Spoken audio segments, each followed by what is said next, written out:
Hi folks, and welcome to the Fimmelberg channel. And maybe you have seen my silly poetic video about this little guy here. And I just wanted not only to give you a poem, but also tell you the ins and outs of why that is so and what I was talking about. And because this is a rather interesting story, actually, to at least to me. And this is something I forged from something I found under really strange circumstances. And well, I want you to keep in mind that I'm meaning this in a poetic way. It's not something that I would call paranormal, or not necessarily so. But well, the thing is, I live in a region in Germany that is called the Sauerland. This is the well. A friend of mine always makes fun of me because she's really coming from the Sauerland. I'm just at the gates of the Sauerland, and the another German term for Sauerland is Sauerland, and this doesn't derive from sauer, as in sour, as in the taste, but from the Gothic, or not Gothic as in Goth, old High German or Germanic term Theodor,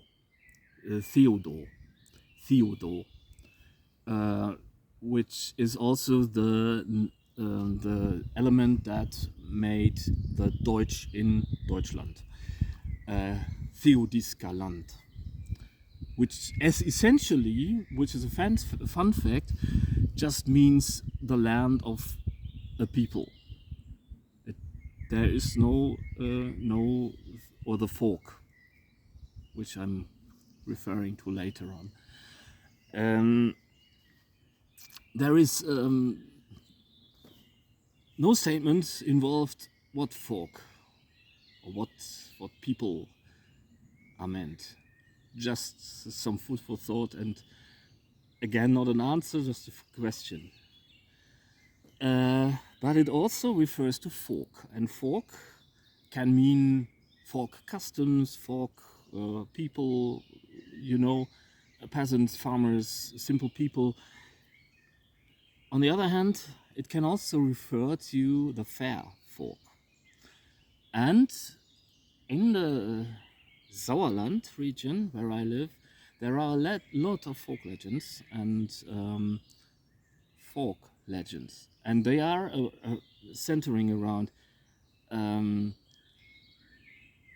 something fantasy readers like to call fae. They are including white women, spirits, ghosts, dwarves. By the way, that's racist to call someone a dwarf, because it derives from Getwerk, and Twerk is the same element. It's Middle High German, and it's the same element as in Torque. So someone is wrenched, and it's referring to someone who's really that ugly. So that's not a nice thing to say. There is also a name that's called Querz, which might derive from Germanic Quertho or Pertho, which is the same element as in Pecht, which either means light or beaming or white or something, but also hidden. So the Querth or Querz, the Quarze, This is the same element as in quartz, means the hidden ones, which is a far more polite thing to say to these people.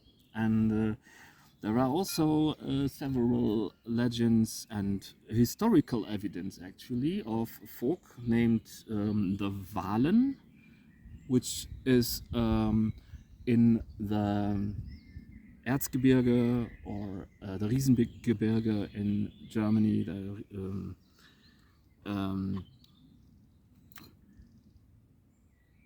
which is somehow related to the strangers. This is translate as the strange ones, the aliens, the alien ones. But they were humans. They were, or in the Alps, the dwarves often are called Venediger, Venetians, because they came via Venetia, and they had really great expertise in metalworking, mining, prospecting, and chemistry and alchemy.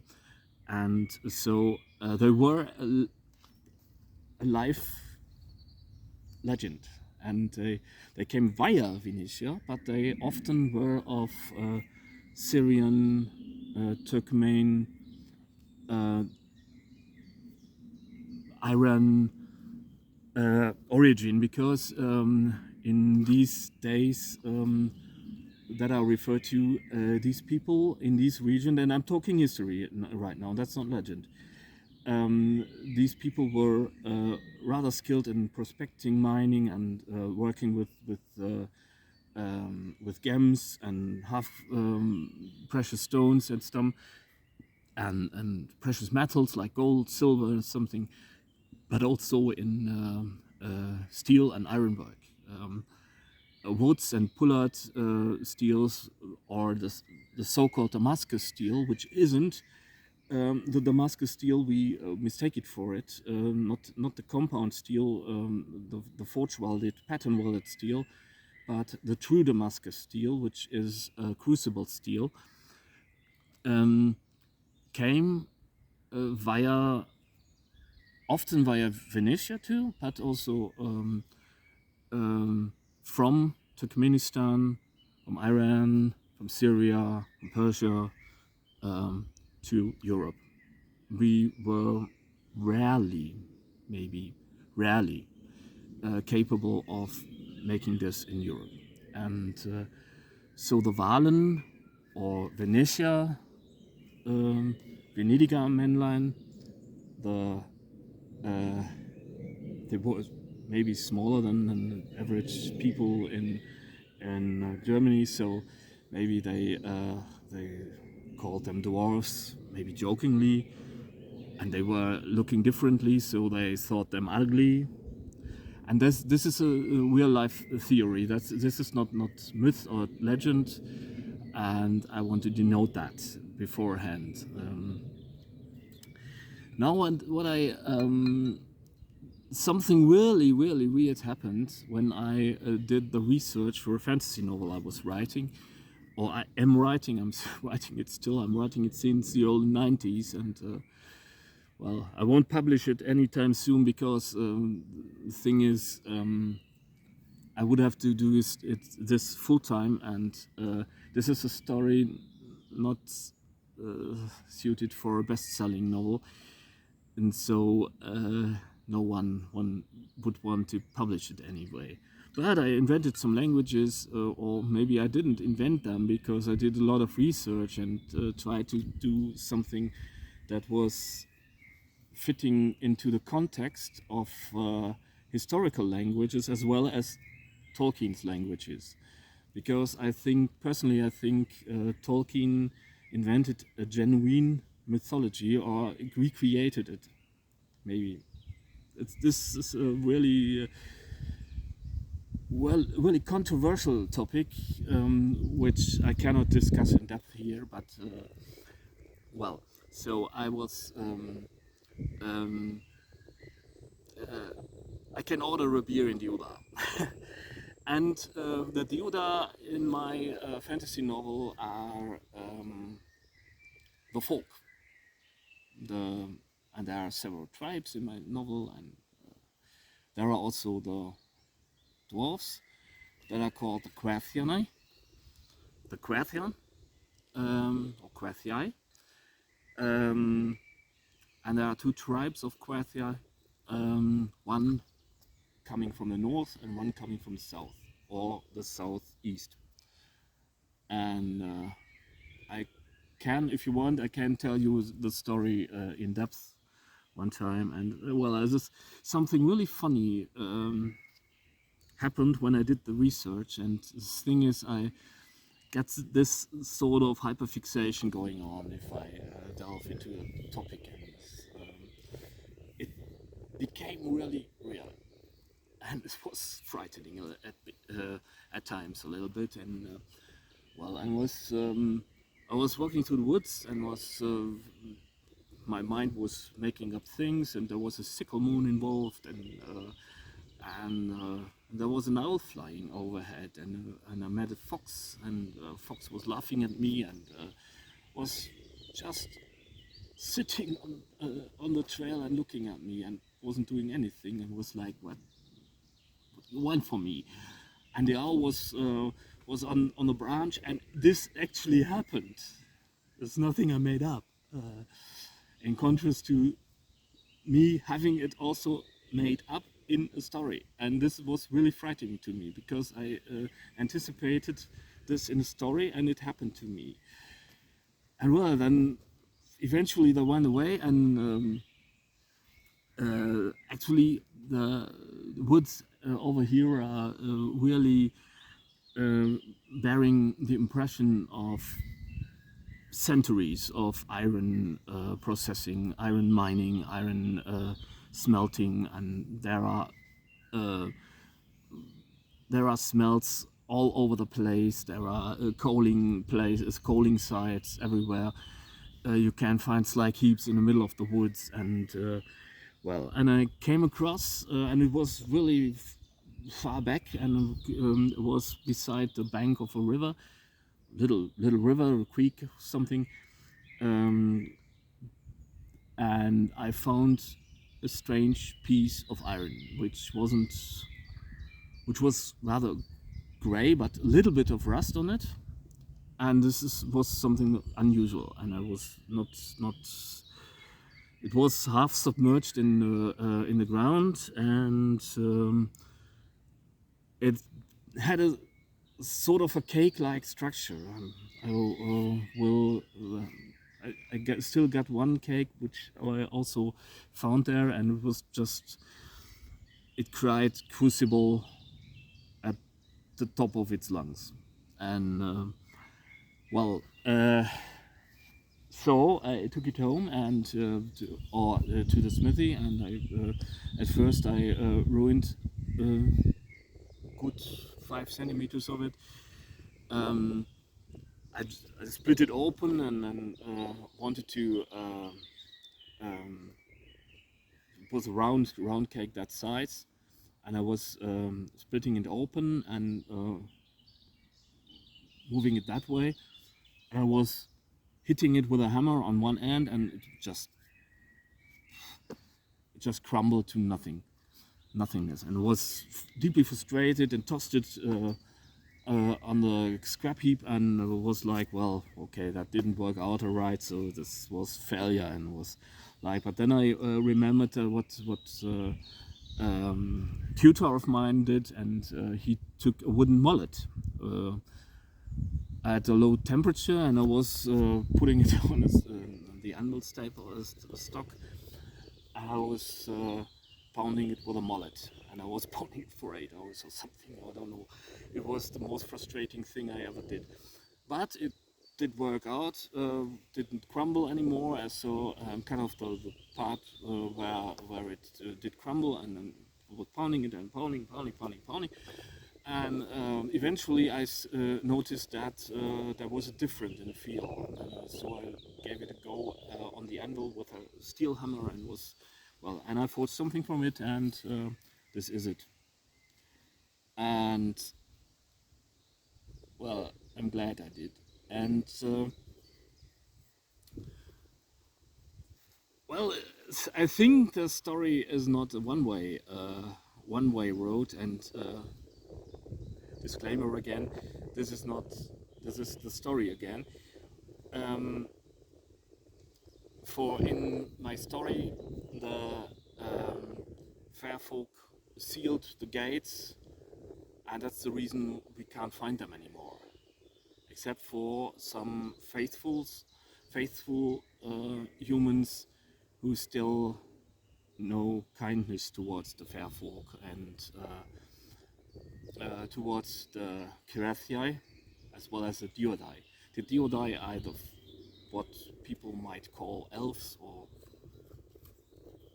fairies, and actually I got some encounters too, but those are stories for another occasion. And there are some strange people around in the woods over here, and this is something. Well, you might think I'm a little bit too far over the top, and chances I am. Chances you're right, and but well, and in my story, the which I wrote before I experienced this, they put ingots of steel into the forest for the faithful to find. And if the faithful succeed to forge what they call an akyat, which is cognate with eki, or ekki, which is cognate to English edge, or the eket of Numenorian origin in Tolkien's mythology. And yes, the etymology works. And thing is, I found that, and I forged an akyat from it, and I tried to incorporate an owl, stylized owl on the ricasso, and well, this should have become a dragon. And I wanted to do this by engraving because I wasn't quite sure if it would turn out. I did that on another knife like that, but thing is, I wasn't sure if it would work out. So I thought I would engrave it later on, but I got a rather weak engraver. It's just some hobby engraver, and my engraver just failed. Even with a diamond engraving bit, doesn't do anything.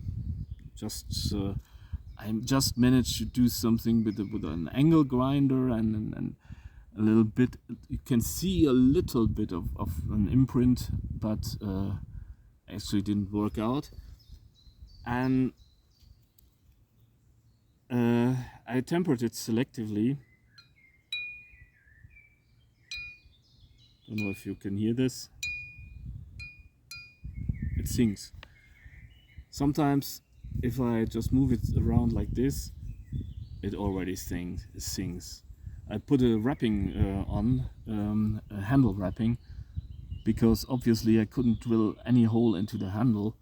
So I thought, well, then do a wrapping and call it a day. And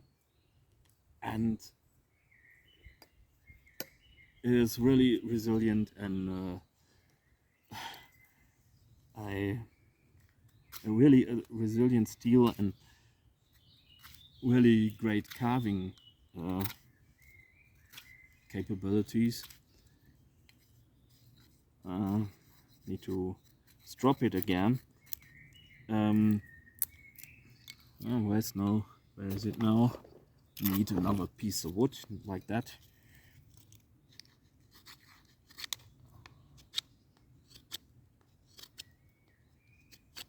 But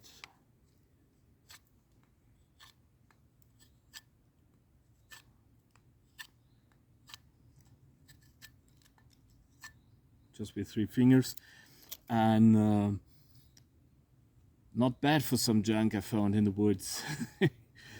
And actually, I haven't yet made a sheath for it because maybe it's not even a user or something.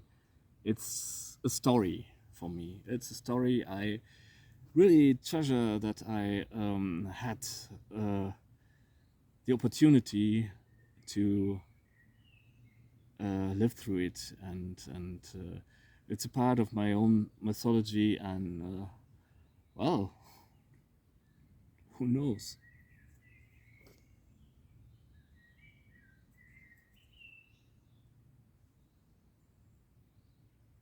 An Akyat. Maybe it will open the sealed doors, and they will welcome me for a feast. No, I'm not suicidal. It's just a story. And but you need to ask yourself, what is a story, and what's the hell is going on between mythology and reality. The very fact that we are talking virtual reality here, or augmented reality, or something like that, and there are a lot of games that feel really realistic to people, and we tell ourselves a lot of stories and think they are true, including that of the intrinsic value of money, which isn't existent.